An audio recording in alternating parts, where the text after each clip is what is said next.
Assalamualaikum warahmatullahi wabarakatuh. Bismillahirrahmanirrahim. Nahmaduka ya ghafuru ya syakuru. Mashalli wa sallim barik ala sayyidina maulana Muhammadin wa ala alihi wa sahbihi asfa'in nama ba'du. Ketika Rasulullah wafat, itu separuh sahabat hampir mayoritas, ya Rasulullah, kita semua ingin kita dulu yang meninggal karena engkau begitu penting. Maka jangan meninggal dulu, kita yang meninggal. Kalau kita yang meninggal itu gak apa-apa, tapi kalau engkau penting, jangan meninggal. Tapi ada saja sahabat, tidak seperti itu. Saya suka Rasulullah meninggal dulu. Alasannya masuk akal. Biar Allah menyaksikan saya kama usaddikuhu hayyan usaddikuhu maitan. Allah biar menyaksikan saya iman kepada Nabi ketika masih hidup. Dan saya buktikan setelah mati pun, setelah meninggal pun, setelah wafat pun, iman. Jadi ternyata baisnya itu supaya orang tahu bahwa iman kita kepada Nabi itu iman yang super. Jika ketika beliau sugeng ya kita iman, setelah wafat juga kita iman. Kai usaddikuhu maitan kama usaddikuhu hayyan. Supaya saya mentasdikkan beliau setelah meninggal sebagaimana kita mentasdikkan beliau saat masih hidup. Dan ternyata Allah ridho dengan perkataan sahabat itu. Kenapa Allah ridho? Karena menjadi pelajaran bagi orang-orang yang ditakdir gak menangi Rasulullah SAW. Tetap mereka ini. Jangan kayak setan. Setan itu kurang ajar betul kalau iblis itu. Masyhur itu. Iblis itu nangis-nangis neng Nabi Musa. Iblis itu takutnya sama Allah itu luar biasa. Sampean kalah. Iblis itu setiap ketemu malaikat karena dia ngerti alam gaib, mesti apa itu? Kama sali syaitani idh qala lil insani kfur falamma kafara qala inni bari'um minka inni akhafu wa rabbal alamin. Jadi setan iblis itu paling sering bilang inni akhafu wa rabbal alamin karena iblis itu tahu surga, tahu neraka, tahu kekuasaannya Allah. Jadi takutnya sama Allah luar biasa. Makanya setiap dia mengajarkan kekafiran, setelah orang itu kafir gimana? Inni bari'um minka inni akhafu wa rabbal alamin. Saking takutnya sama Allah, suatu saat iblis ini datangi Nabi Musa. Karena tahu Nabi Musa itu kalimullah. Orang yang bisa komunikasi langsung dengan Allah. Ya Musa, ya kalim Allah, saya ini makhluk. Saya takutnya sama Allah luar biasa. Tolong rayukan Allah supaya nerima tobat saya. Karena dirayu terus lama-lama Nabi Musa bilang, oke, tak rayukan Allah. Sama Allah. Karena Musa kekasihnya, ya Allah, iblis punya ingin tobat. Tolong dikasih hak tobat. Kata Allah, oke. Dia bisa tobat. Asal mau sujud di makamnya Nabi Adam. Karena kesalahannya dia gak mau sujud sama Nabi. Semenang Nabi Musa karena ada cara untuk iblis menjadi tobat. Dikasih tahu sama Nabi Musa. Alhamdulillah kamu diterima tobatnya. Syaratnya apa? Sujud ke kuburannya Nabi Adam. Wah, iblis ya tahu aslinya terus. Asjuduhu maitan wa qatla asjuduhu hayyan. Zaman urip aku ora gelem, mbok wis mati. Oh, dasar setan itu. Zaman urip ya aku ora gelem wis mati kok kon sujud. Kumat maksudnya terus ya sudah sampai sekarang akhirnya. Kalau sekarang sudah tidak mungkin lagi karena enggak ada Nabi Musa. Jadi ijtihadnya sahabat melihat wafatnya Rasulullah itu beda-beda dan ternyata semuanya diridhoni Allah.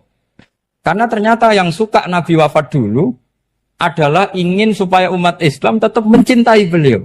Iman sama beliau, tasdik sama beliau, sebagaimana tasdik zaman sugeng. Makanya kita harus mencintai guru-guru kita. Uhibbuhu maitan kama uhibbuhu hayyan. Saya sampai sekarang itu ya merasa Mbah Mun itu tidak meninggal. Saya masih merasa kalau bapak saya tidak meninggal karena kita mencintai beliau-beliau ketika hidup dan ketika wafat itu sah. Karena beliau-beliau sama kita juga seperti itu. Rasulullah itu ketika mendekati wafat, ya bahasa halusnya intaqala ila rafiqil a'la. Itu Nabi kalau ngedikan tuh rileks sekali.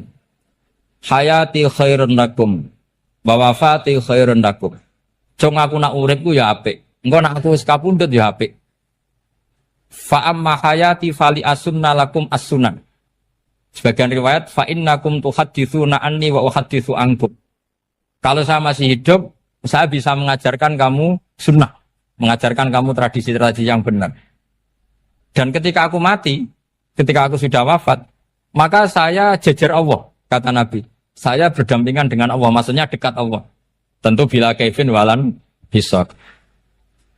Terus sudah fa inna amalakum, amal-amal kamu diperlihatkan ke saya.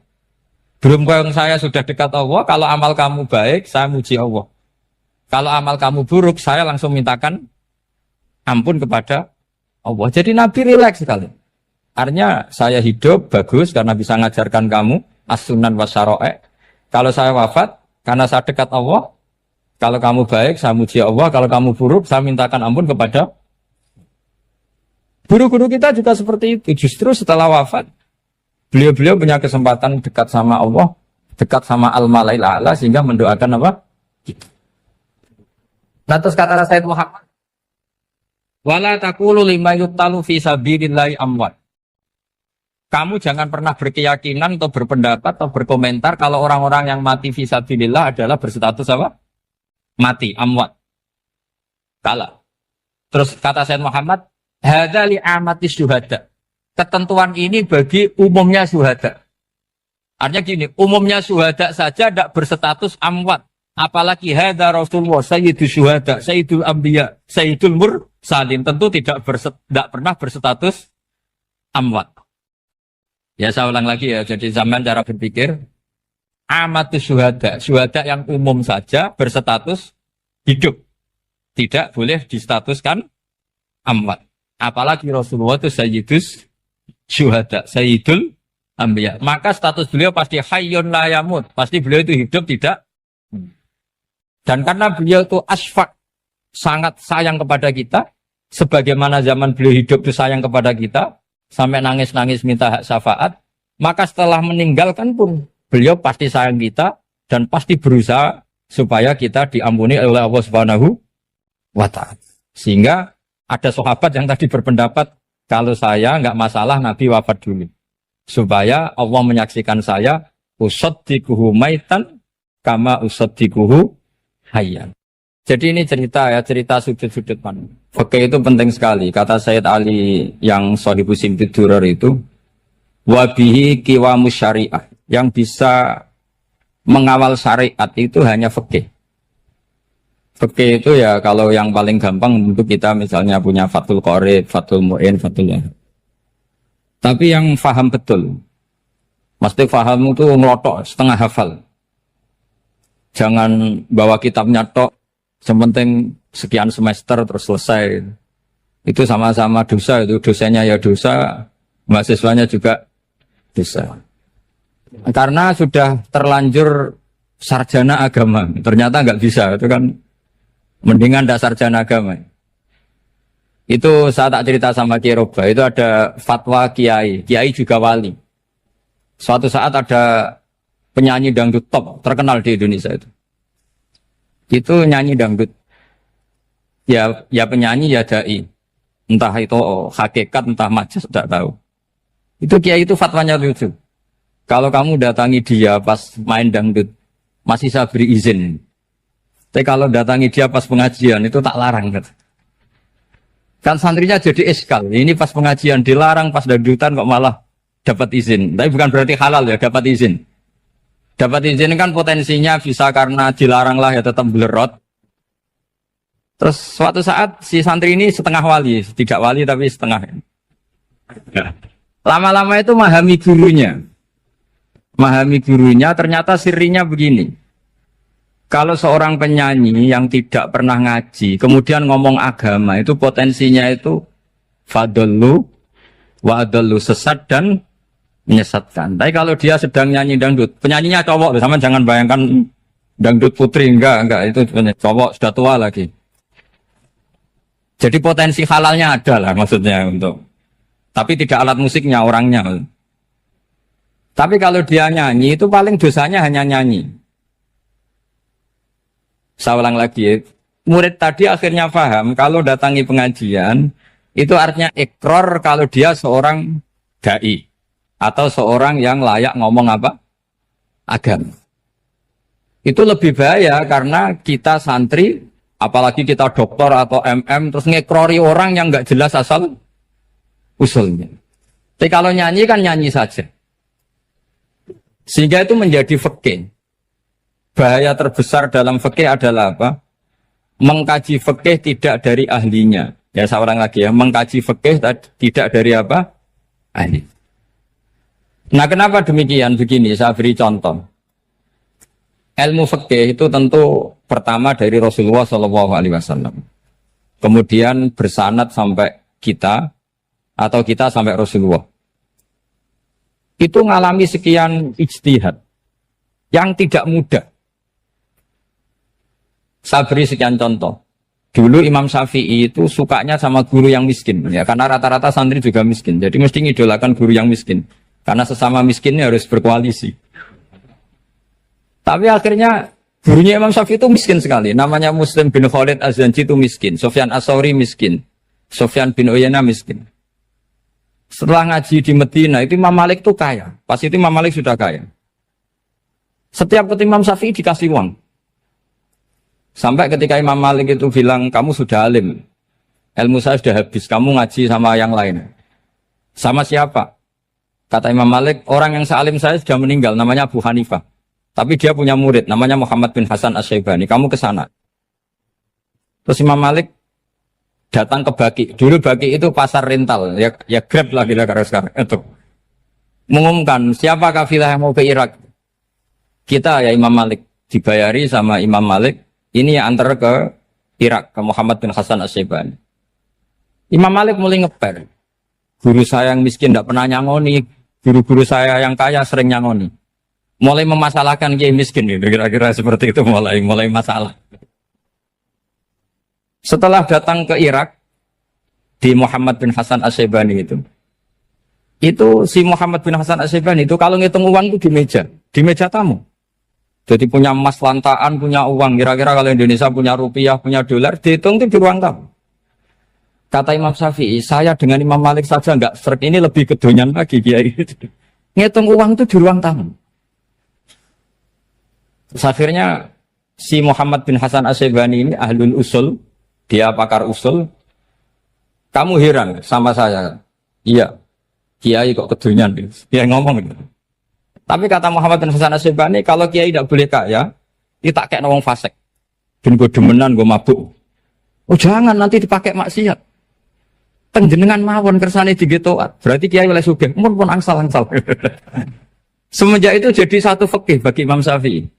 Ternyata kalau mengharamkan kiai sugih berarti membolehkan yang fasik sugih. Kalau yang fasik sugih bisa dipakai i'anah alal maksiyah. Semenjak itu mindset pikiran Imam Syafi'i rubah. Saking rubahnya sampai beliau berpendapat orang bisa beli Alphard, kok beli carry itu haram. Bisa jadi bupati kayak Pak Roba, kok jadi RT haram. Soalnya gitu. Bisa keren Kak Gus Ba kok jadi orang pendengar haram. Pokoknya haram terus. Karena dalil beliau al-Islam ya'lu wala yula alaih. Coba sampean ridho misalnya jadi orang Gresik dipimpin orang yang enggak sholat, ridho ndak? Ndak. Atau sholat tapi enggak bisa ngaji, ridho ndak? Ketika yang bisa ngaji berpotensi jadi buba, terus keterusan. Karena Imam Syafi'i keterusan, ya umatnya keterusan. Akhirnya orang-orang Syafi'i itu politikus rata-rata. Ya, makanya sama jangan kaget sama Baroba. Kakak saya wakil bupati ini. Putranya Mbah Mun ada yang wakil apa? Gubernur. Dulu Gus Wahid ya menteri agama.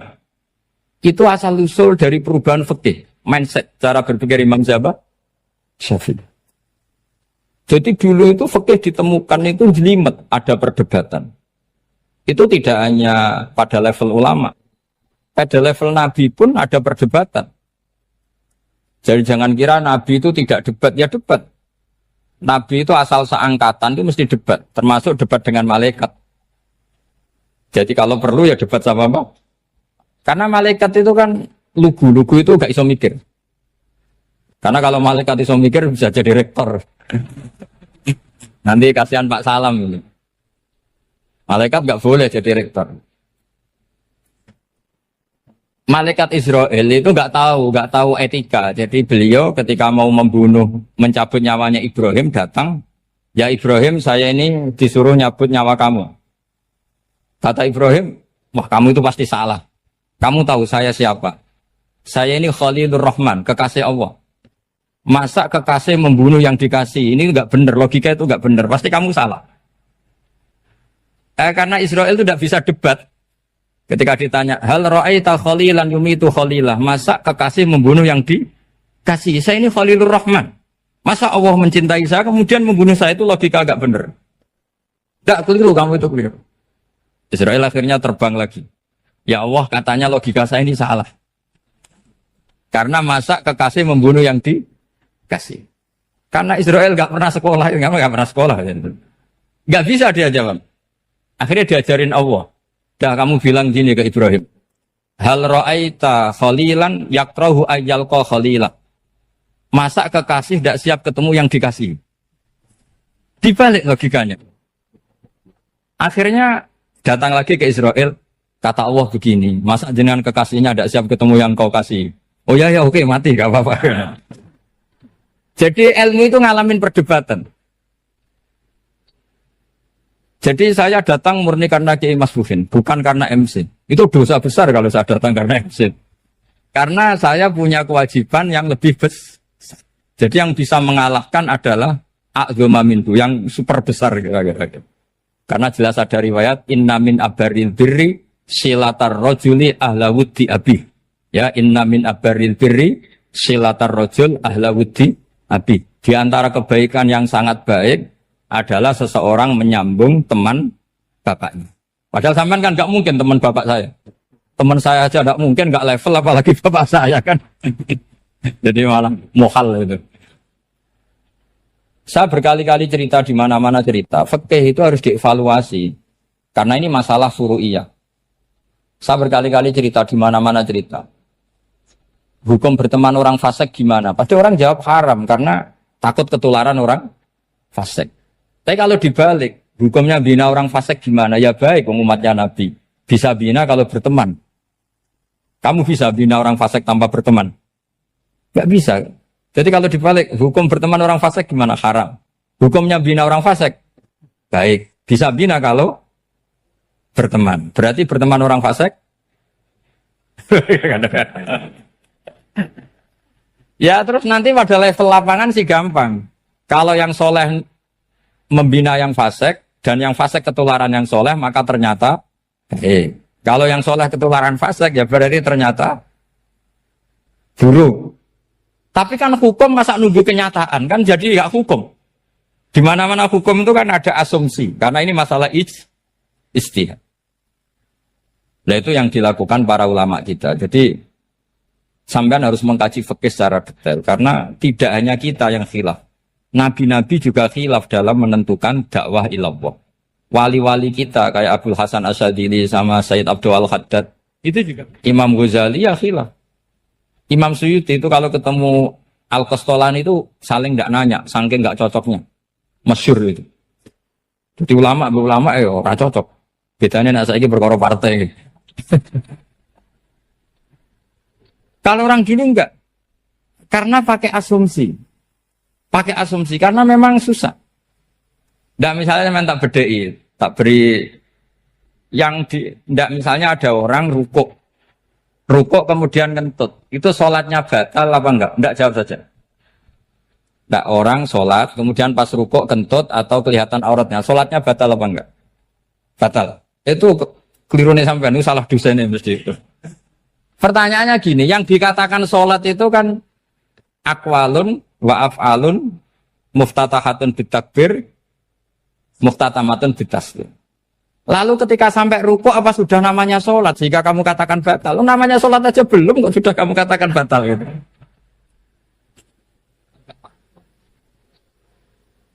Iya kan?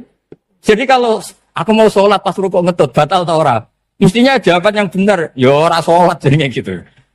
Karena kalau dikatakan sholat definisinya harus sampai salah. Tapi kan kita nggak mungkin ngomong seperti itu kan dianggap majnun. Padahal itu yang benar, yang punya kecerdasan. Nah makanya pertanyaannya, fikih itu ngikuti bahasa awam apa bahasa istilah? Kalau ngikuti bahasa awam ya kayak tadi, sholat kok pas rukuk kentut maka batal. Sebenarnya yang batal itu sholatnya apa rukuknya? Nah makanya terjadi perdebatan. Kalau yang pakar-pakar usuli itu salah istilah itu nggak mau. Saya ulang lagi, kalau pakar-pakar usuli itu salah istilah itu nggak mau. Terus misalnya tak beri contoh lagi. Kalau imam itu sudah salam pertama. Salam pertama itu yang rukun kan salam pertama. Berarti setelah salam pertama imam sudah keluar dari sholat apa belum? Yakin? Ya sudah. Sekarang sampai tak bedain. Lalu makmum itu kesunatan langsung berdiri apa nunggu imam salam kedua? Enggak, jawab satu. Nunggu salam kedua kan? Ya itu kriminalnya sampai dalam sufi itu. Kriminalnya begini. Berarti Anda bergantung sama orang yang sudah tidak sholat. Kata kamu setelah salam pertama dia sudah tidak sholat. Berarti kamu menginstruksikan makmum berhubungan dengan orang yang sudah tidak sholat. Karena sudah keluar dari sholat ketika salam pertama. Kalau kamu didebat gitu gimana jawabnya? Pusing kan? Berarti Rabtul makmum bisolatiman sing wis laisa fi sholatin. Berarti menggantungkan sholat sama orang yang sebetulnya sudah tidak sholat. Ada yang jawab, sebagian ulama fikih tetap disunatkan menunggu salam kedua. Karena salam kedua itu masih paket meskipun tidak rukun. Dia paketnya selesai. Tapi selalu pertanyaannya gini, lalu setelah salam pertama itu imam masih sholat enggak? Sudah sampai apa dijawab tuh? Nah ini pentingnya bodoh, gak mikir sebenarnya. Jadi makanya bodoh itu barokah karena gak mikir itu. Jadi soalnya Rabbana ma khalaqta hadza apa? Batila. Sing bodoh ya barokah, sing pinter ya barokah. Sing barokah itu maksiat. Surana barokah plus. Jadi ilmu itu harus mengalami satu gesekan karena logika itu bisa dibalik. Nah karena ilmu itu mengalami satu gesekan, satu logika yang bisa kayak iya kayak enggak. Sehingga jargon di dunia ijtihad itu begini.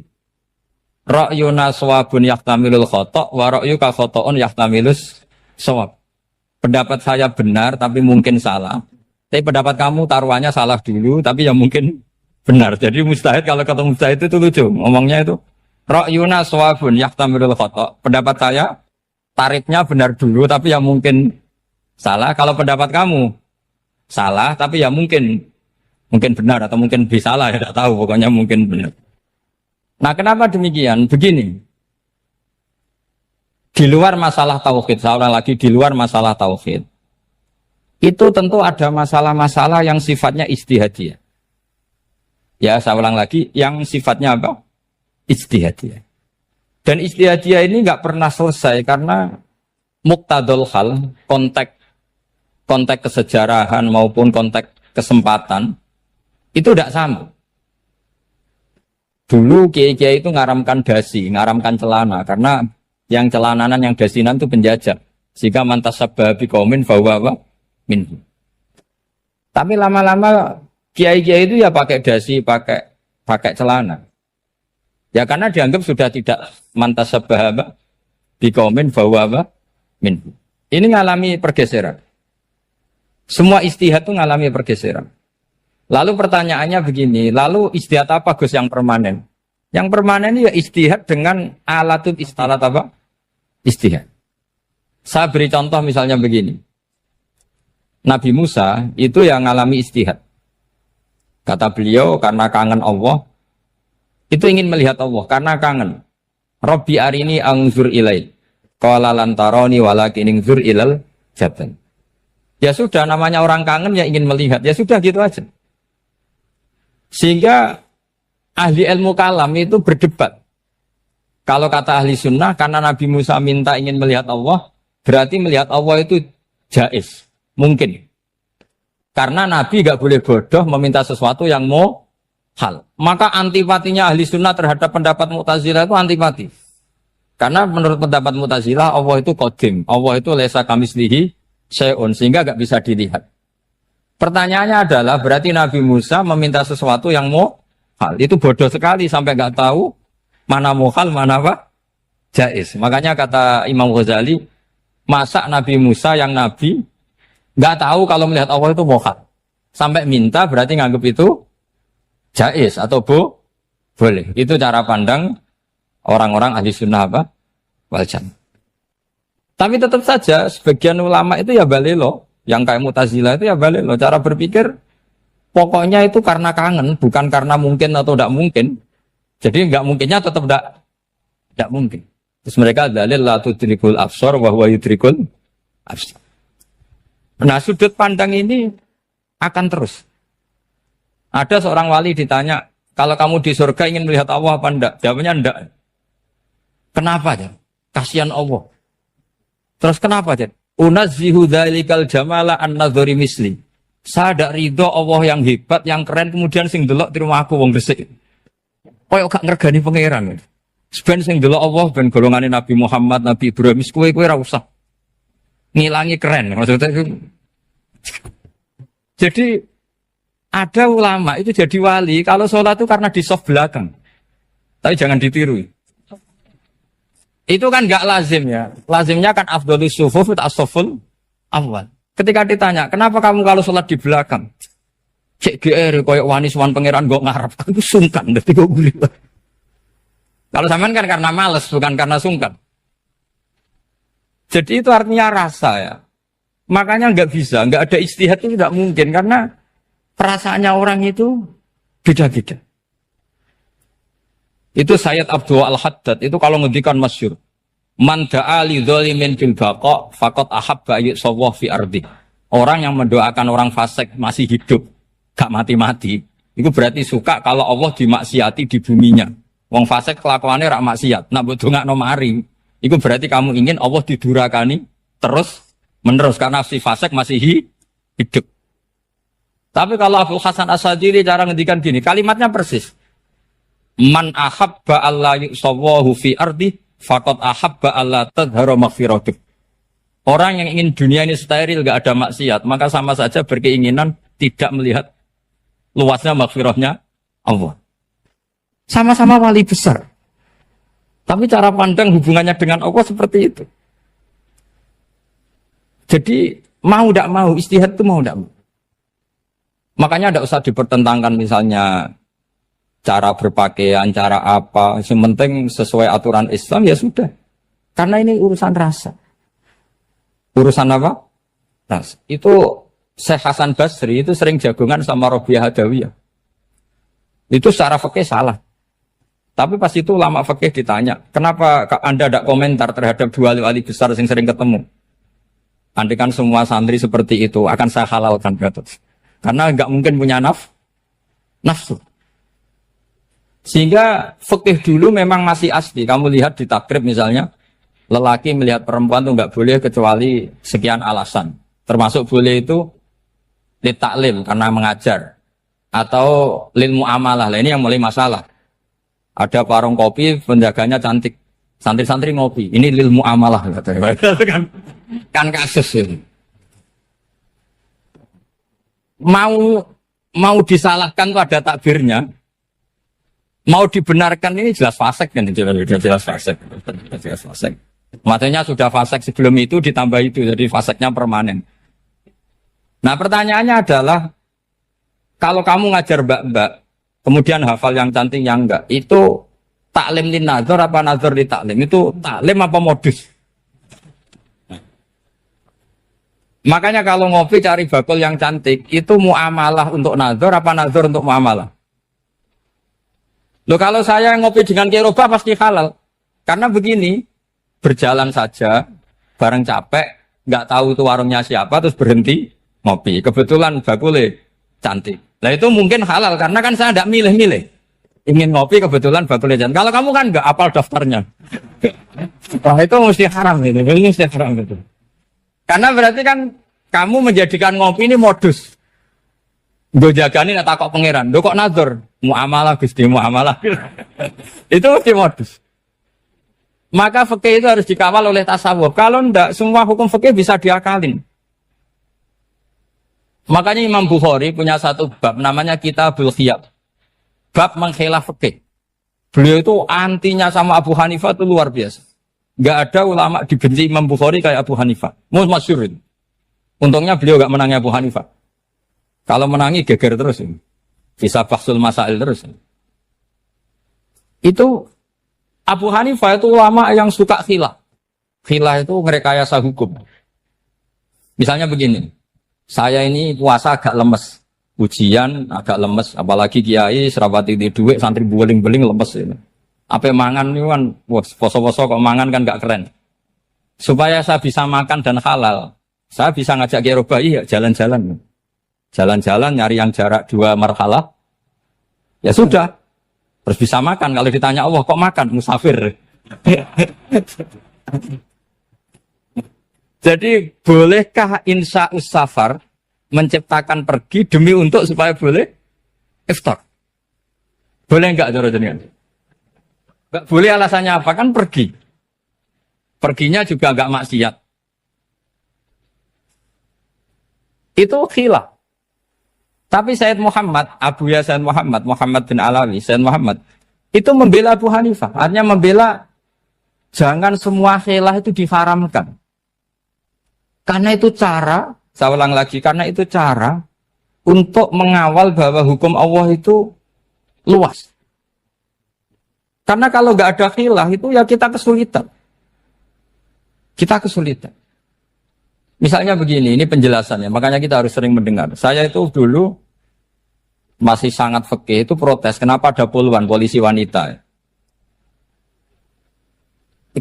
Itu kan pekerjaan cowok ya, pekerjaan pria. Tapi setelah mendapat penjelasan dari polisi, itu alasannya masuk akal, Gus. Kadang-kadang orang nakal itu menyembunyikan narkoba, itu di alat wanitanya. Itu kalau semua lelaki, polisi kayak jenengan, itu kan masalah itu.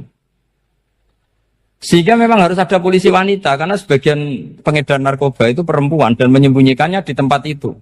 Kalau semua polisi cowok kan gak kebayang. Sehingga kita akhirnya mendengar, membolehkan polisi itu wanita. Ada wilayah yang harus wanita. Begitu juga ada pertanyaan, kenapa sih dokter kandungan itu cowok? Saya punya banyak santri yang muhibin saya itu dokter kandungan. Tak tanya, kamu itu kok cowok kok jadi dokter kandungan? Kan pekerjaannya seperti itu. Dia jawabnya lucu. Dari 10 yang tes jadi dokter kandungan, itu yang cewek itu lulus 2. Yang cowok lulus semua.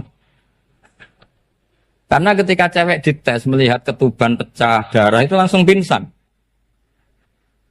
Sehingga yang secara psikologi dablek itu kan memang lelaki. Jadi serawongnya sewakit santai. Kadang nggak lahir-lahir dintaini nang jopo rokokan santai. Itu kalau cewek yang jadi dokter kandungan itu nunggu jam 11, jam 4 sudah pingsan. Nah ini cerita, bukan berarti saya menghalalkan, enggak. Kita harus mendengar, saya ulang lagi, kita harus apa? Dan itu setelah mendengar, itu nanti jadi disiplin ilmu, yaitu namanya fikih. Karena ilmu fikih itu sebetulnya gampang. Sampai kalau ngaji i'anah, itu kelihatan fikih itu gampang, karena ada logika yang terbangun. Misalnya begini, orang kalau tawaf itu disuruh agak jauh dari Ka'bah. Jangan sampai nginjak sadarwan. Karena sadarwan itu pondasi itu ikut Ka'bah. Kenapa begitu? Ya jenenge ra muteri Ka'bah, ide-ide Ka'bah. Jadi sebenarnya sederhana logikanya. Sing jenenge muter itu di luar itu kita muter. Nah kalau nginjak pondasinya namanya gak muteri Ka'bah tapi ide-ide Ka'bah. Ya jadi sederhana sebetulnya ya masuk akal. Jadi fikih itu nggak ada yang iskal, sebetulnya masuk akal. Tapi karena kita nekuni itu tidak serius, maka terus jadi paradok. Saya beri contoh lagi, ini sebagai penghormatan saya sama Kiai Mas Bukin, karena ini sudah namanya fakih. Kalau ada ayam jago ditabrak truk, terus kejet-kejet, adekan dibiarkan pun mesti mati, karena gerakannya sudah harokatul masbuh. Terus kamu sembelih, itu halal apa enggak? Enggak jawab, ayam jago loh. Kalau kamu katakan halal, dia sudah tidak punya hayatun mustaqirroh, kehidupan yang permanen. Andai kan kamu biarkan pun 1 menit lagi meninggal. Kejet-kejet kan mau prosedur saja. Maksudnya pantasnya mati ya kejet-kejet sih, tapi sebetulnya sudah pasti mati. Maka ini ada 2 ulama. Kalau kata Imam Malik tetap namanya halal. Karena ruhnya masih di situ, sehingga ketika kita nyembelih, ya nyembelih hewan yang hidup. Yang namanya nyembelih itu pokoknya mematikan yang punya roh. Sementara saat itu rohnya masih di situ. Meskipun 1 menit lagi pasti. Tapi kalau mazhab Syafi'i enggak, ini sudah harokatul mazbuh, tidak punya hayatun mustaqir. Sehingga dalam perdebatan ulama fikih itu lucu, kadang ya gampang mangkal nol. Misalnya begini, kalau ada anak lahir, tidak ada amaratul hayat, nggak nangis, nggak bernafas, sunat disolati apa enggak? Siktun sing layas tahindu walayas, langsung lahir, langsung mati, nggak ada amaratul hayat. Nggak tahu mikir tuh. Itu tidak wajib disolati. Alasannya, ya kan memang sholat alal mayit, kan tidak pernah hidup.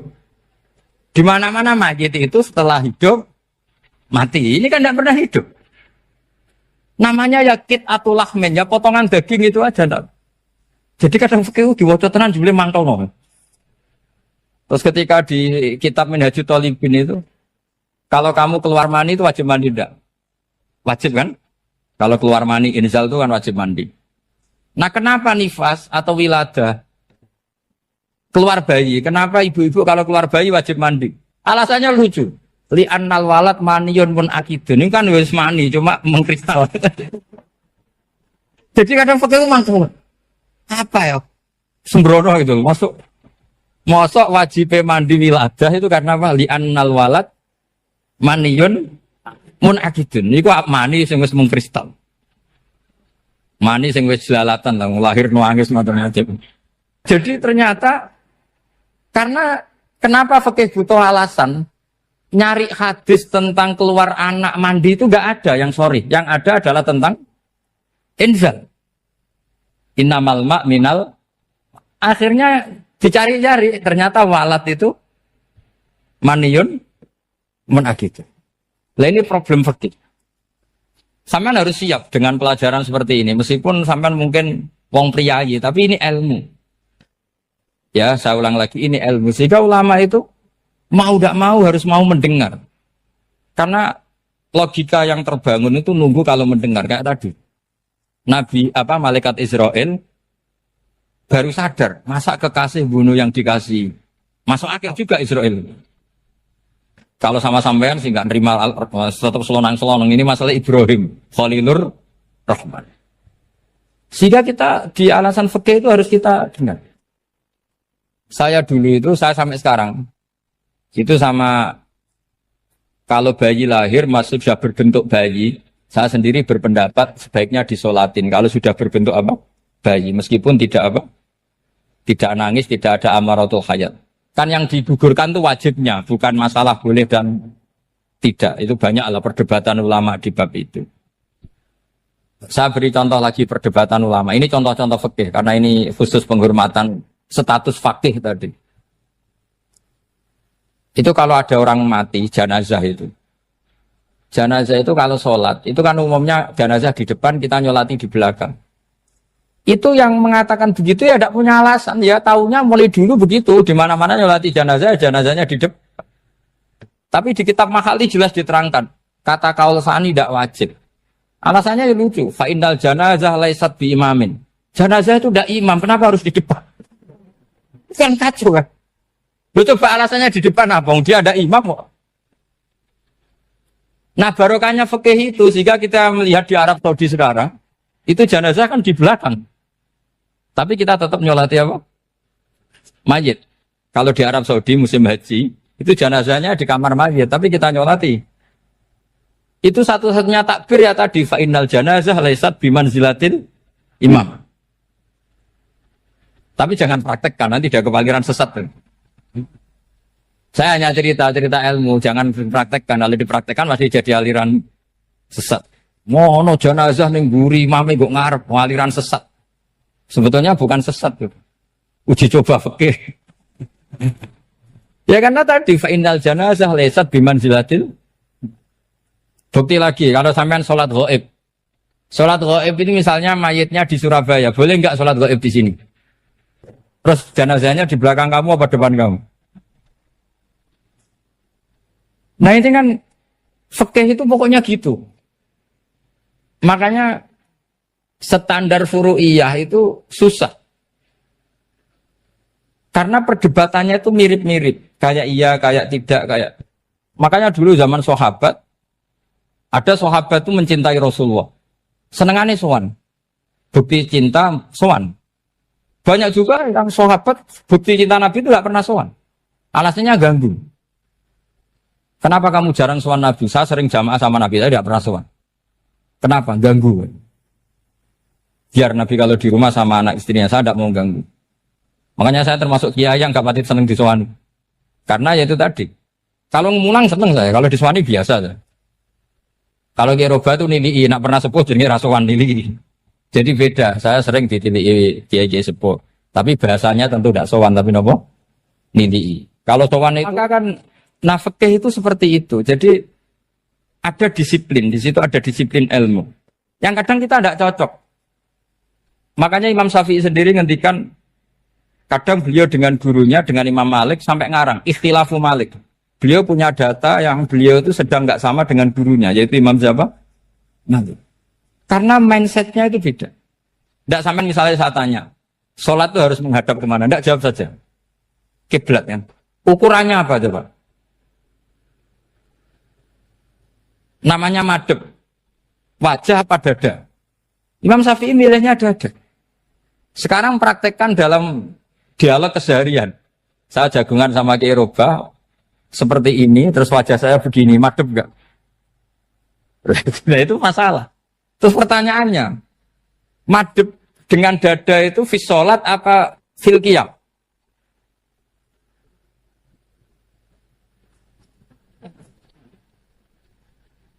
Loh enggak, kalau fis sholat pas sujud dada kamu madhep mana coba? Kamu enggak pernah mikir kan? Ya madhep pakai dada itu kan kalau berdiri, kalau rukuk sama sujud.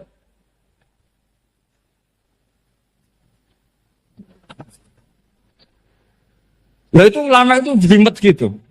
Makanya jarang yang menekuni profesi ulama ini. Karena menekuni proposal banyak, karena memang susah. Jadi ulama itu orang yang cara berpikir sudah aneh. Sehingga mereka detail. Maksudnya menghadap itu apa? Ukurannya kalau berdiri ya dada. Tapi nggak bisa kamu katakan atawajjuh bisodri aturan dalam sholat. Fikuli sholat. Pertanyaannya lah kalau rukuk sama sujud. Dadanya menghadap kemana coba? Maka itu ilmu yang sudah jelimet. Nah ulama usul fikih, ulama yang nggak mau salah per detail hukum. Sehingga menurut Imam Rafi'i, misalnya kalau beliau ditanya, sujud itu gimana ya, asal watul jabha, ya sujud. Tapi kalau menurut Imam Nawawi harus melibatkan 7 apa? Anggota, yaitu al-jabha, wal yaden, warubaten, wal kodame. Oke, Imam Nawawi kita ikuti. Tentu keseharian kita pakai Imam Nawawi. Yaitu berdasar hadis umirtu an asjuda ala sab'ati a'zumin al-jabha wal yaden warubaten wal kodamen. Berarti berapa? 7. Tapi pernah saya cek di kitab karangannya Imam Syafi'i ketika beliau ngendikan saya suka kalau orang sujud itu melibatkan 7 anggota berdasar hadis ini. Tapi kata beliau wayahtami itu dan bisa saja sujud yang watul jabha itu sudah cukup. Kata Imam Syafi'i, limada, karena Nabi ketika sujud itu hanya ngendikan begini, sajadalaka wajhi wa sam'i wa basori. Gak ada di hadis wayadi wa rubati wa kodami. Ya sudah akhirnya, nah itu sudut pandang. Terus gugatan kedua begini, ada orang Muslim yang sujud sama berhala.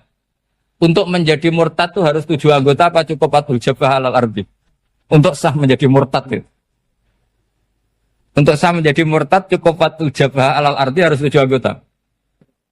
Untuk keabsahan murtadnya itu. Tidak jawab. Makanya ini tugas dosen-dosen ini meminterkan ini. Karena namanya sudah faqih. Faqih itu ahli faqih yang detail namanya faqih. Kalau ini mutafaqih. Jadi bukan tafakuha tapi tafakuha, kayak tamarodon. Jadi wazannya nanti itu wal idhari ma laysa fil waqi'. Jadi ini bukan gojlok, ini memang marah saya ini. Jadi kalau sudah pakai gelar fakih harus fakih betul. Nah, mohon kalau mengkaji fikih itu harus detail. Minimal takrib itu setengah hafal. Supaya konstruksi ilmu itu utuh. Dan sama lagi konstruksi ilmu itu. Karena ilmu itu mesti ada yang apa ya? Ya rodok setengah salah itu. Tapi disalahno ora kena. Ndak sampean tak bedheki, nak pancen bener langsung tak angkat jadi rektor. Nak bener tuh. Coba rukun sholat pertama itu apa coba? Rukun sholat pertama. Niat. Niat sama berdiri dulu mana? Ayo niat dulu baru berdiri, apa berdiri dulu baru niat? Berarti niat sama berdiri dulu mana?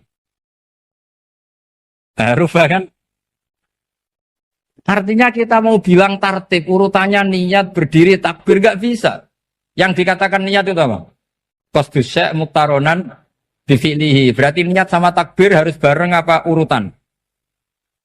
Bareng. Terus dengan qiyamnya urutan apa bareng? Bareng apa urutan? Loh enggak, kalau urutan berarti takbir dulu, duduk, baru berdiri. Nah maka seperti ini itu mau tidak mau kita salah. Dikatakan tartib ya salah, dikatakan serentak ya salah. Cuma karena kita bodoh, gak tahu mikir itu, alhamdulillah kan di situ itu. Loh coba niat sholat loh, niat takbir qiyam dulu man. Niat takbir qiyam dulu mana coba? Dulu qiyam. Enggak ada kitab yang mengatakan arkanus sholat awaluha. Oh, dianggap kitab kriminal maksudnya. Makanya ngendikane ulama-ulama di Sarah-Sarah, mau ndak mau sebagian istilah itu tasamuh. Tasamuh itu wis digawe gampang ngono kok repot. Karena kita ndak bisa detailnya. Coba misalnya puasa. Puasa Ramadan itu wajib apa? Tabiyyitun niat, nginepno niat. Sing darane nginep itu umure lama apa enggak? Lama kan? Sekarang sebelum 2 menit kamu baru niat, sah apa enggak? Sah. Itu sempat nginep apa enggak 2 menit itu?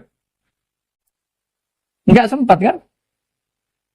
Jadi ilmu itu, makanya kata ulama-ulama, pokoknya ilmu itu mesti ono unsur tasamuh. Tasamuh itu ya tiga gampang. Apa? Tiga gampang. Misalnya Imam Syafi'i berpendapat, mashu ba'dir roksi. Itu kata beliau, walau sya'rotan fi hadir roksi. Meskipun satu rambut asal masih di wilayah kepala. Tapi kalau rambut itu dikeliwir, dibasuh di sini enggak sah. Karena sudah keluar dari batas apa? Kepala. Imam Syafi'i cara berpikir kan, yes ngene iki jenenge basuh sirah. Tapi cara Abu Hanifah enggak. Ya enggak, yang namanya megang kepala itu ya minimal 1/4. Masa gitu dikatakan megang. Lalu ulama usul fikih itu berdebat. Sesuatu itu sesuai masodaknya. Masodak itu yasduku alaihi kadza. Yaitu, ini tadi saya cerita ke Ibu Khin tentang ngaji Jamul Jawame. Ini ilmu yang di Jamul Jawame. Sesuatu itu ukurannya mayasduku alaihi kadza apa dengan takrif, definisi. Misalnya gini. Sholat itu batal dengan makan. Kalau kamu sholat, makan batal enggak? Enggak, jawab saja. Batal. Itu satu upo apa satu piring? Enggak, jawab saja. Satu upo sudah batal. Sekarang bab makan di ngormat tamu. Cong tamuku kaimangan. Iku sak upo apa sak piring? Nah ini kan enggak fair. Di bab tamu makan satu piring, tapi di bab sholat satu upo.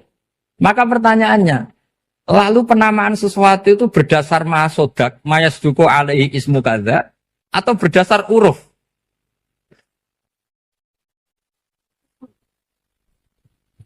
Ukurannya apa coba? Maka terus jadi perdebatan.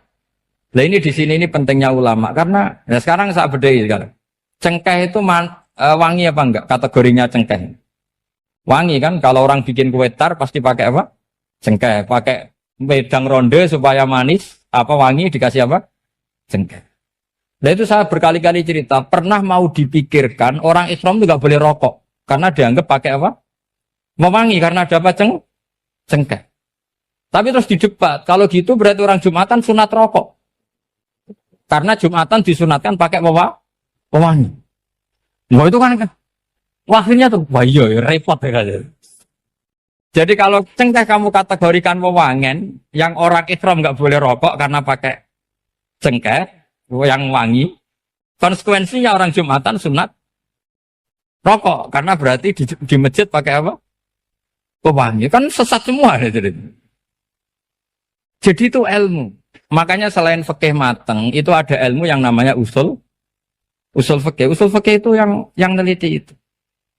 Mayas duku alaihi kada. Jadi yus ngono iku darani ngono. Seorang lagi. Ngono iku wis darani ngono. Ora perlu roh detail. Ya, saya ulang lagi. Wis ora perlu roh detail. Makanya Abu Hanifah itu misalnya basuh wajah. Wis anggar kecelok ngene iki basuh wajah. Nek Imam Syafi'i kan detail. Mimba ini mana bitis syari sampai ila somahe uzunehi ila zakon. Terus mana bitis syari Imam Syafi'i nambah apa? Ghaliban. Kenapa ditambah ghaliban? Karena kalau orang budak mana bitis syarinya di sini. Jadi itu fikih. Jadi fikih itu jelimet.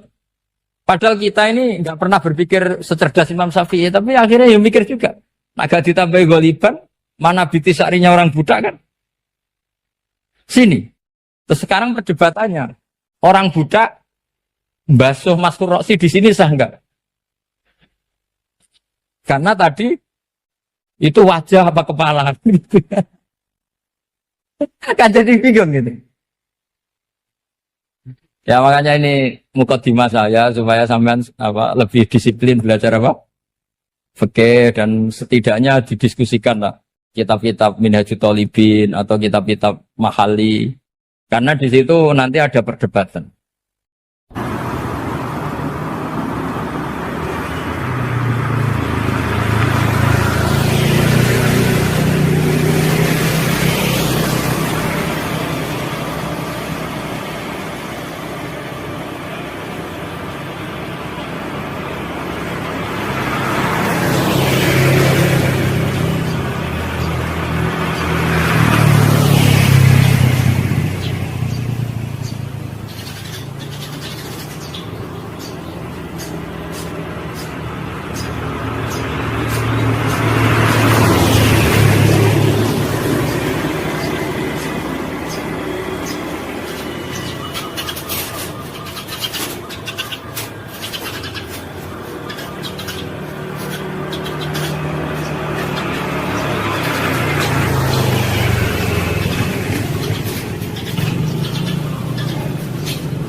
Penjelasan kula sinau tentang awal itu suwarga. Mungkin jenengan nanti tak terangno tapi potongannya lali, no?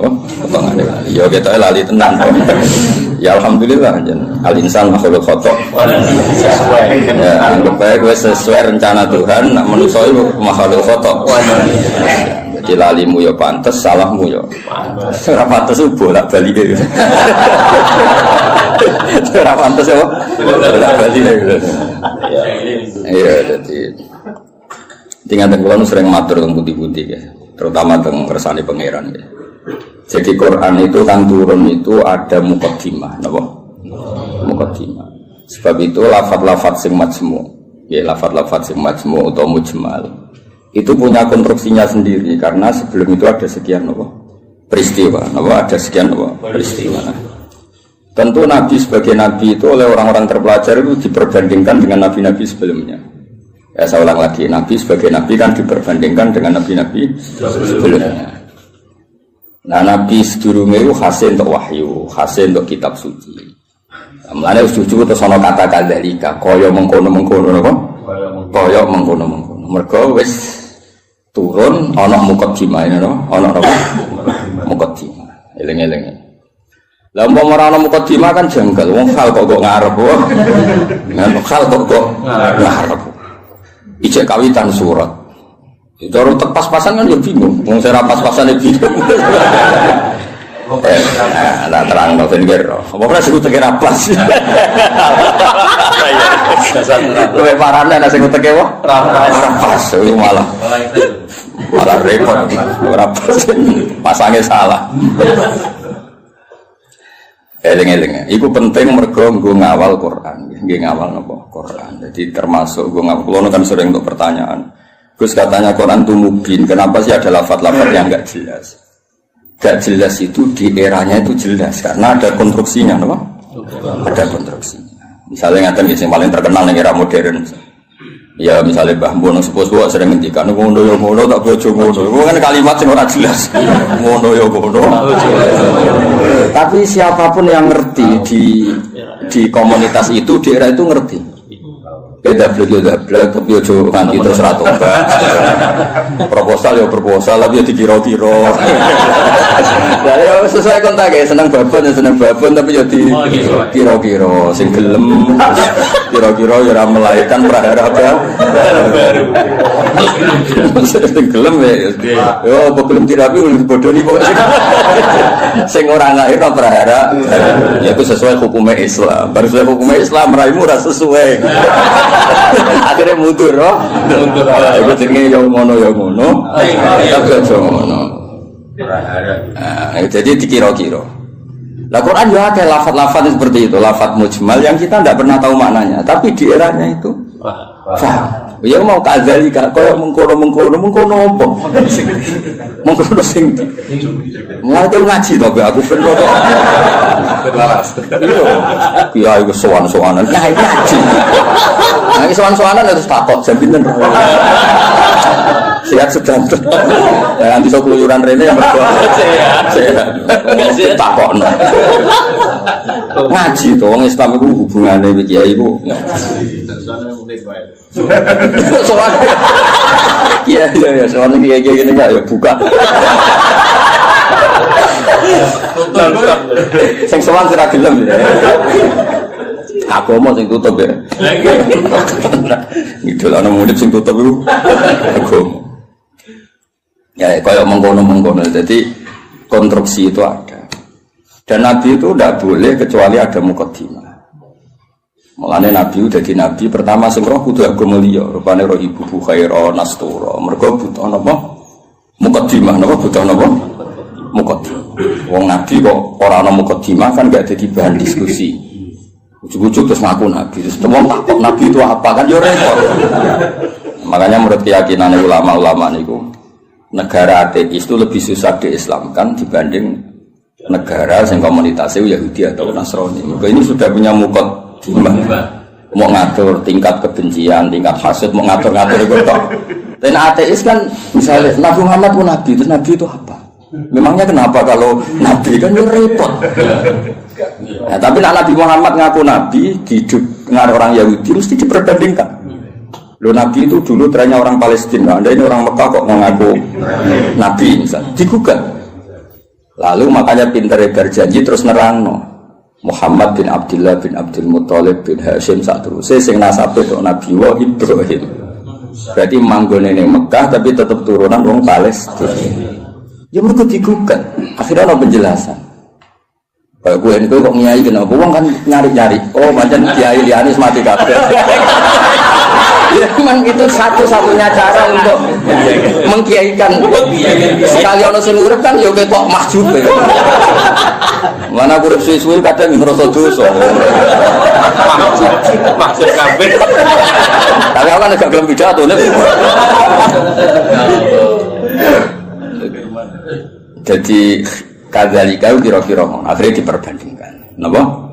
Sebab itu Quran sering ngendikan musaddiqal lima ben. Nganti musaddiq itu ya karena diperbandingkan. Napa? Sing gawa iku apa, terus pola-pola sosiale piye, terus pola-pola nubuwah iku piye. Akhirnya pola nubuwah digawe kok sandi intelijen. Maksudnya itu gak penting. Pola nubuwah itu modelnya gak penting, tapi itu udah disandi. Misalnya ini contoh paling masyhur. Kan tak kei duwe, iku yo tak kei wae kudu entuk, napa? Entuk. Tapi Nabi ora oleh dikai duwe istilah sedekah, kudu istilah hadiah. Ya barangnya padha ya duwe misalnya. Sehingga ketika Salman Al-Farisi itu nyari Nabi akhir zaman itu kan sampai ketemu sekian pendeta. Dia ngetes dengan Nabi, Salman itu kan terpelajar sekali, sangat terpelajar. Dia orang Persia. Muhammad, kamu ini orangnya punya tanggungan banyak, punya santri banyak. Kalimatnya kan gitu pertama. Aku dia kurma, kau santrimu ada, kau lebih butuh sedekah. Tiga, tu falam ya Musa sean itu megang aja Nabi tidak kerso. Terus nama dia sahabat, halumu ilah ada tu abis serena mangan cum. Jadi Salman hadihi wahidah ini satu alamat. Setelah itu setelah 1 minggu, 2 minggu datang lagi bawa kurma. Yang manggil si Muhammad, Muhammad hadiatun. Ini hadiah untuk kamu. Terus Nabi dahar sidik, seliannya dikana sahabat. Orang disimpan. Ya ceritanya ranian tidur. Tersinggungan sih. Ya rasa sensitif kok wedok itu. Simpen lah. Lah kok simpen nabura? Laporan Nabi. Saya wajib bener ora. Nah, aku ora Nabi. Akhirnya terjadi iki lho. Nah itu kan lucu kan, alamatnya ngono tok, gak kerso betul. Tapi bagi pelakunya sandi itu penting. Kalau justru di mana-mana sandi itu ya ra ketara no. Ya biasa ya keseharian. Ora terus bulan pecah apa itu semua mukjizat tidak sandi namanya no. Karena terlalu kelihatan. Lho Khadijah itu kan ngaji kitab sama wis pinter pol Khadijah ngaji. Niku ngongkon Maisarah, saya Muhammad itu teliti, Nabi tenan tau ora. Padahal dia karo ngongkon Maisarah jeneng lanang apa? Engko nang kowe juga ngawal itu. Aga Nabi dikawal apa? Maisarah jeneng lanang mawur. Nang kowe dhe pengawal itu alasane Nabi dikawal apa? Maisarah jeneng lanang. Oh, apa? Oh, Islam wastari kok. Ning Jawa digo wedok. Digo wedok. Arab itu jeneng tak iku Hamzah, Tolha, Maisarah, Hudzaifah, Usama. Aku kiai. Aku tangi turu wis nonton puluhan. Kowe mikir aku tangi turu gampang. Jeneng lanang sing nganggo apa? Tak. Walhasil itu diteliti. Walhasil suatu saat Nabi itu memaklumatkan diri ketemu Jibril. Khadijah yo lucu. Kemudian ini percaya Nabi Muhammad Nabi beliau kan punya referensi diceritani Maisarah ini itu ya dianggap referensi dan apa? Barang suatu saat Nabi jadi Nabi tenan. Pas itu kan belum, pas nikah kan belum kan 25 kan, masih 15 tahun ke depan, 15 tahun ke depan. Karena Nabi itu kayak lucu. Sekamane ya Zauji kalau nanti ada sofi hukum, ada ini Jibril sofi hukum datang, kamu bilang ke saya. Ya pas santai-santai kalian Khadijah. Iki Jibril teko. Ya nak sedih mandok-mandok. Aku masyhur terus fatahas sarat an khimariha.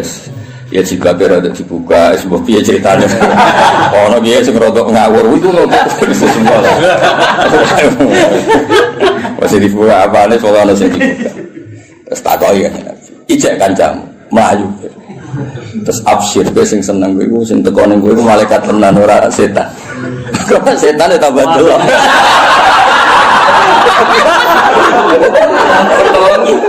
Artinya sandi ku ya lucu, maksudnya ya hal keseharian, apa? Hal apa?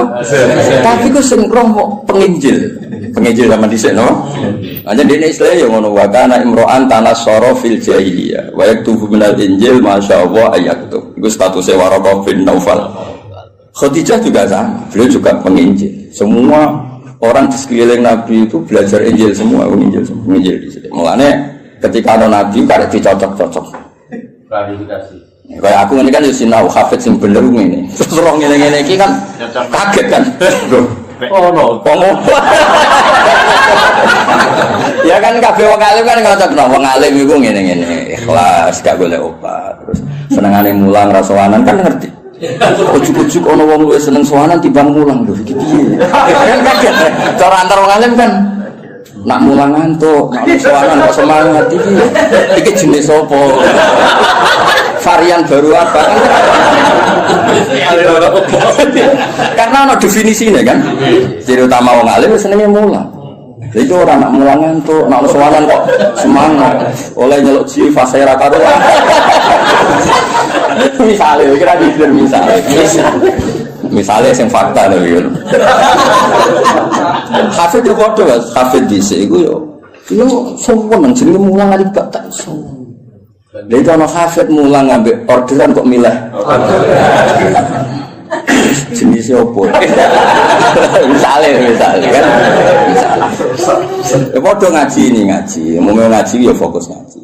Orang tua. Ngaji kok dolanan, terus lihat hiburan itu model opo.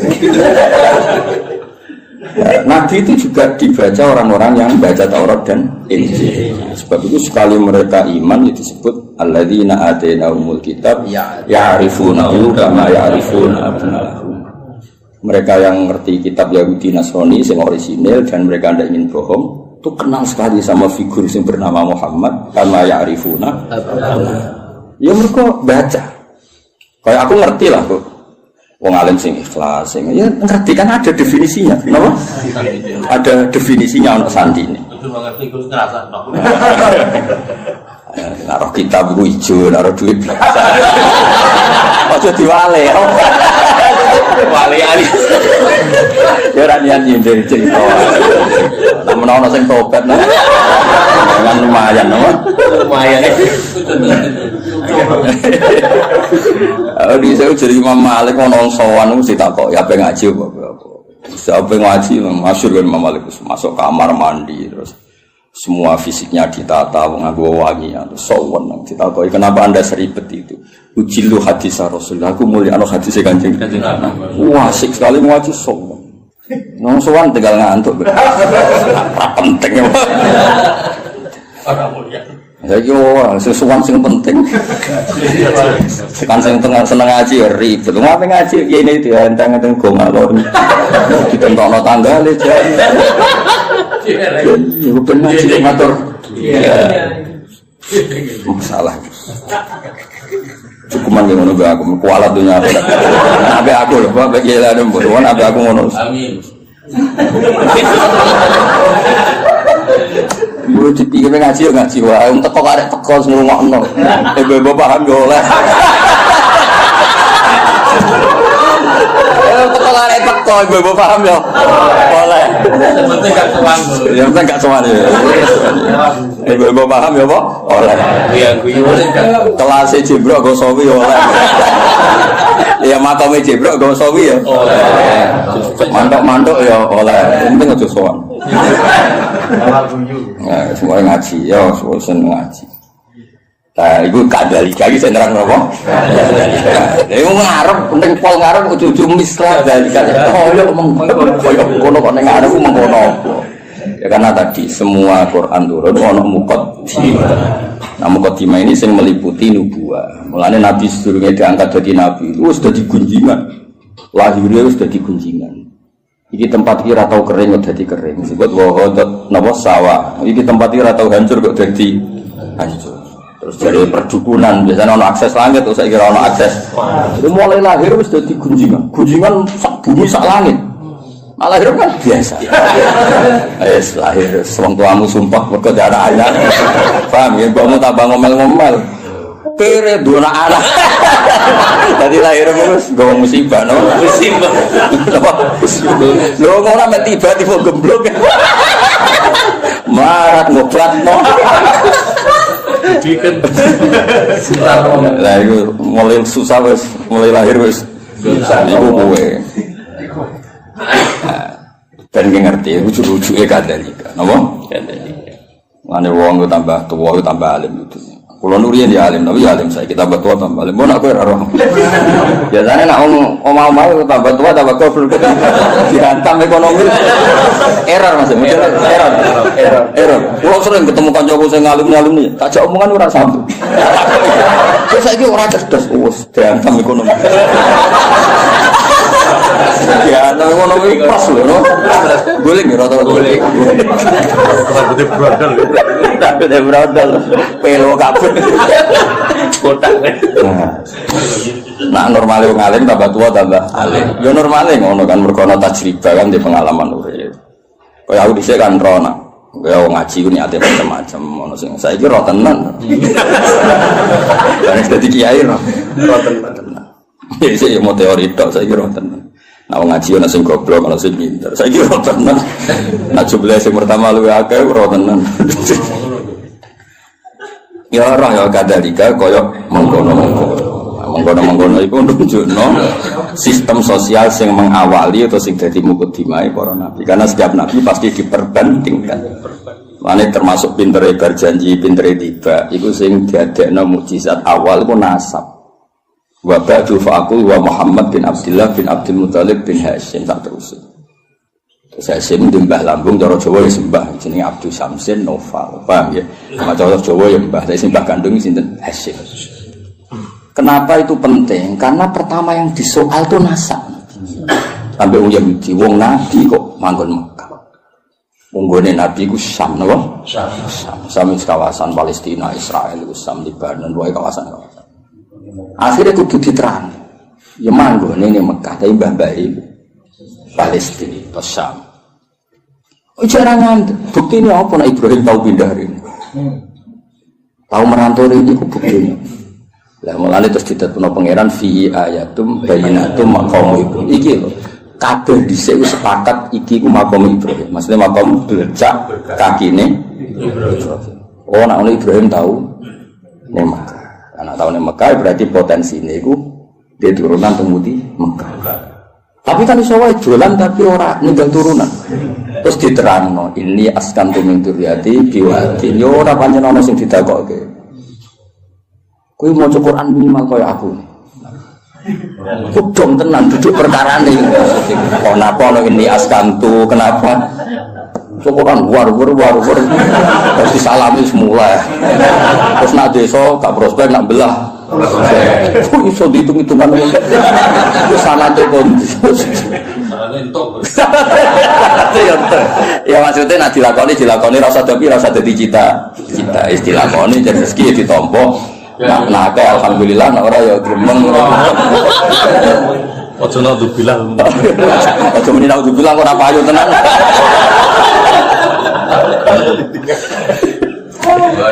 Jadi akhirnya diterangno Mas, ini askantu. Berarti apa? Ada zuriya yang ditinggalkan di situ. Napa?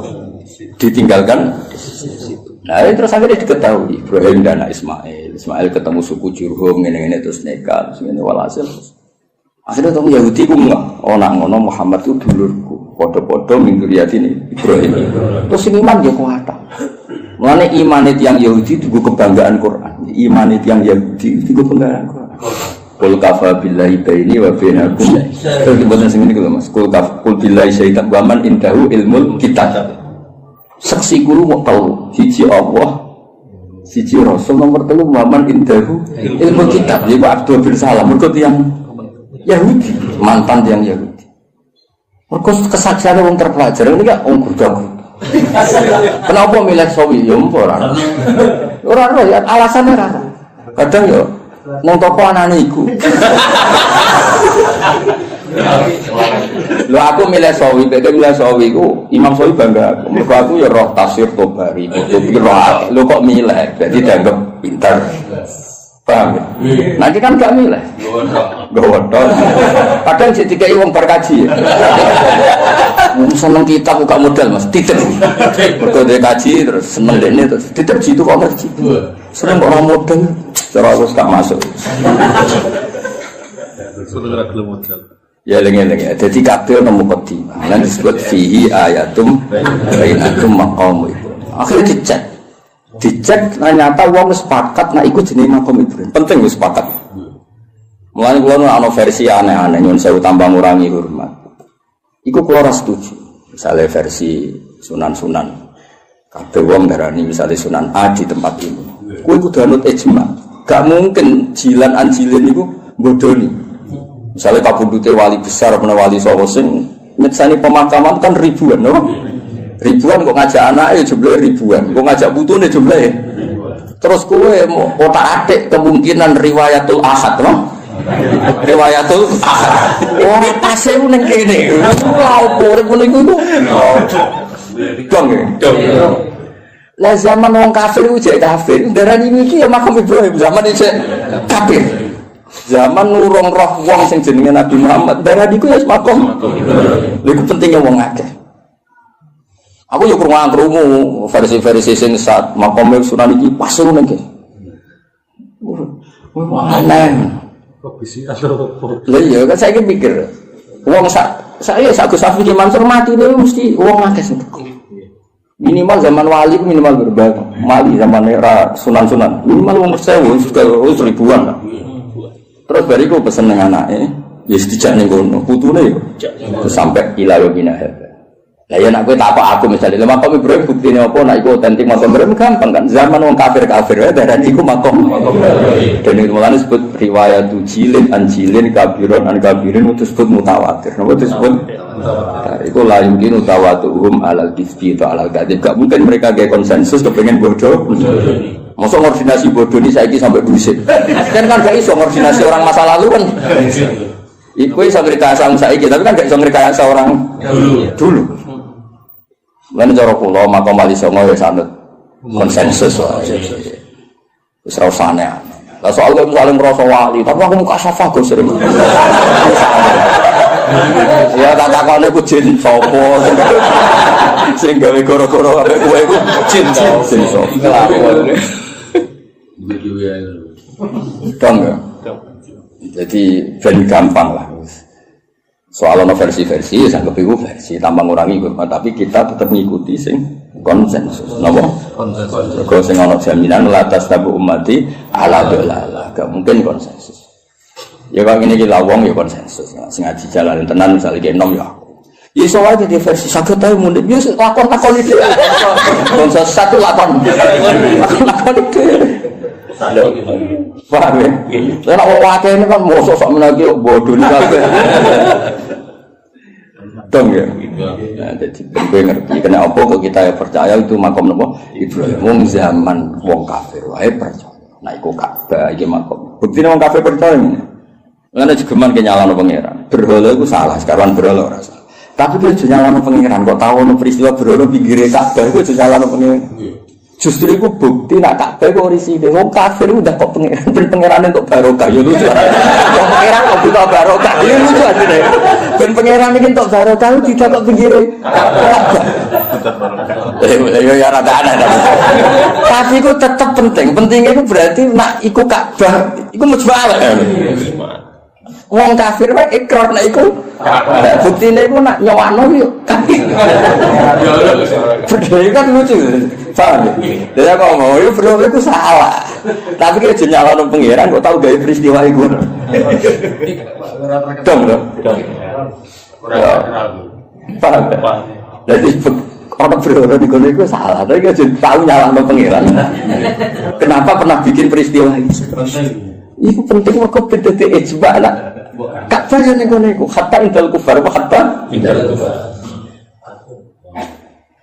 Lalu kalau tambah tua aku tambah pinter. Maksudnya nak sampean goblok saiki nak masuk bantuan iki. Jadi orang harapan apa? Dene tua tambah goblok ya alhamdulillah. Ya jeneng alhamdulillah tetep lillah lah piye menang alhamdulillah. Kowe goblok ya alhamdulillah pinter ya. Masa alhamdulillah zaitun. Nah, ana kok protes. Goblok alhamdulillah wis apa ora apa. Alhamdulillah. Ya jadi pangeran ini. Nah lucunya terus wong Mekah ya padha. Mereka itu bangga. Jadi anggap turunan Nabi Ibrahim. Penduduk Mekah itu disebut dzurriyyatu Ibrahim, disebut ahlullah. Zaman kafir, napa? Zaman kafir predikatnya ahlullah, mergo jaruah nanggani Ka'bah. Akhirnya tidak ada keraguan sama sekali, nak titik sing dimaksud Allah Ka'bah yaitu. Padahal di tempatnya kan bukan meyakinkan. Suatu tumpuan, seram itu lah cara posisi di sini kan orang. Saya ini kan keren, no?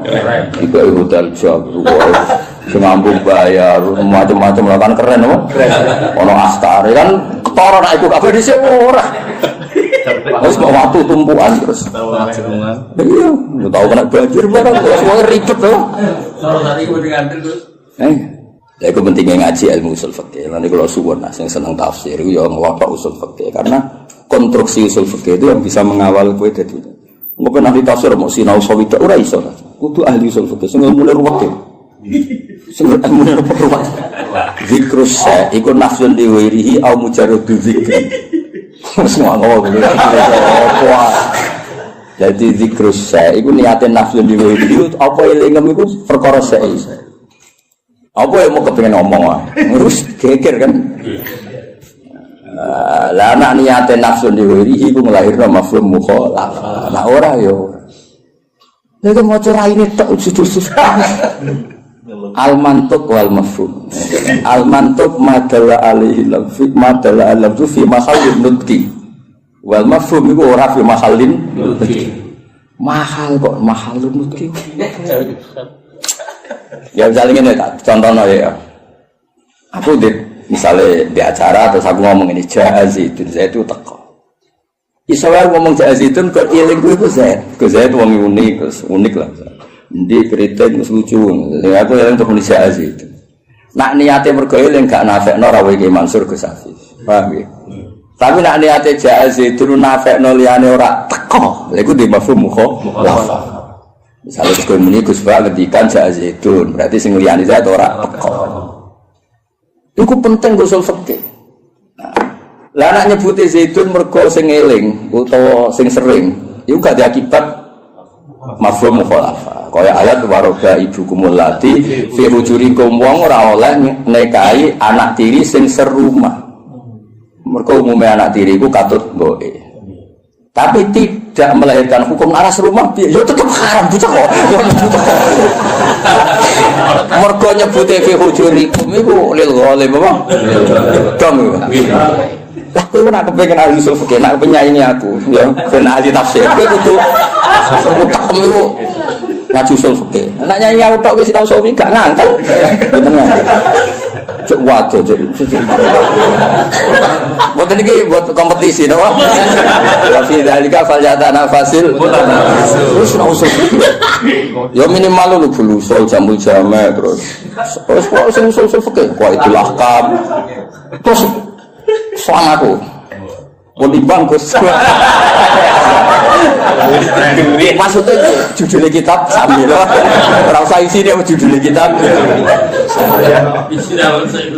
Jadi usul fikih itu yang mengawal teori-teori yang disebut ning Quran ning hadis. Karena itu yang perangkat mukaddimah, perangkat mukaddimah.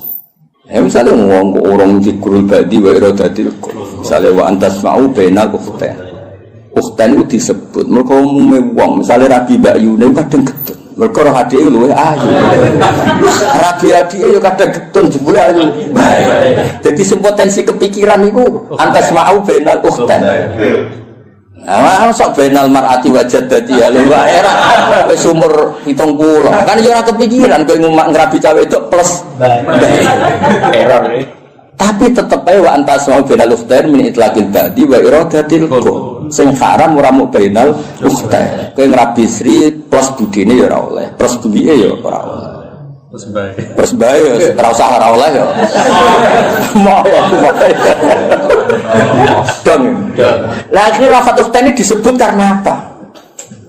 disebut karena golipe lanangan kaya kowe iku sering kepikiran rabi adik getun mergo ayu.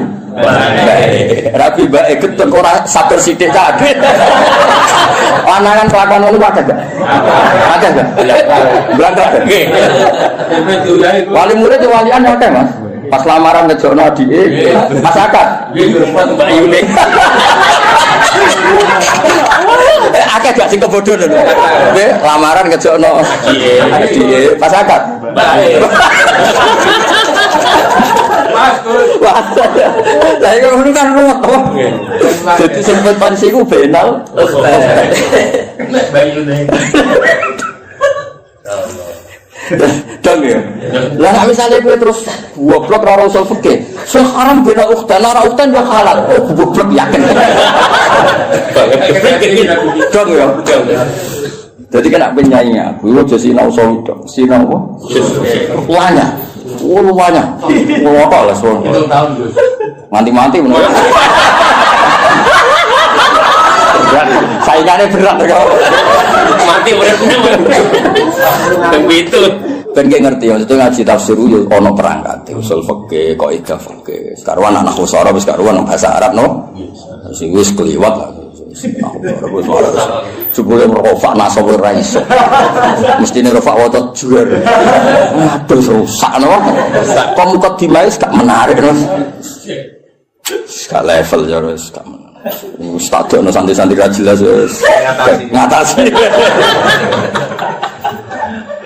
Ya wis ra saiki kadalika. Kaya mengkono-mengkono. Nah, kaya mengkono-mengkono iku di erane iku jelas. Wong kok misla dalikal kita yuhi ilaika. Gak digenti maksudi. Barang ilal lagi mau konflik digenti wa auha. Ono nek kok wong komplika kok yuhi fi'il mudhari. Nah komplika yo auha. Maksudi. Padahal sama ra iskal tuh. Jadi maksudnya itu cara cek suka getun apa neraka. Jumlah sing ngaji ora terbersit kan? Foto. Aduh. Allah itu Al-Aziz Al-Hakim. Lalu tetap kegungannya Allah mau apa fi samawati ing dalem pira-pira langit wa malan apa fil ardh. Ya kira jadi kenapa berjanji tiba kitab-kitab madaih cerita wa ba'du faqul wa Muhammad bin Abdullah bin Abdul Muthalib itu penting untuk perlawanan terhadap orang itu sing disoal Yahudi asal usul Kanjeng Nabi. Mergo trene Nabi sangka apa syak. Terus diterangno gene Nabi itu senajan to saiki wong Mekah tapi gene gen syak.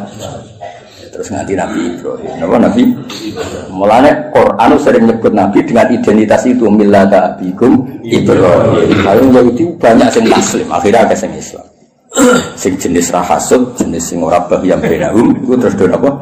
Islam. Lah Islam Yahudi iki dadi kebanggaane pangeran. Baik disebut waman indahu ilmu. Muhammad sing dadi saksi wis cukup Allah lan wong sangka ahli kitab. Berkong kesaksiannya berdasar empirik, berdasar referensi, berdasar kajian. Sementara saya kafir berdasar drengki. Lewung drengki kok dimusuhkan kajian ilmiah. Maksudnya kan orang level, apa? Orang.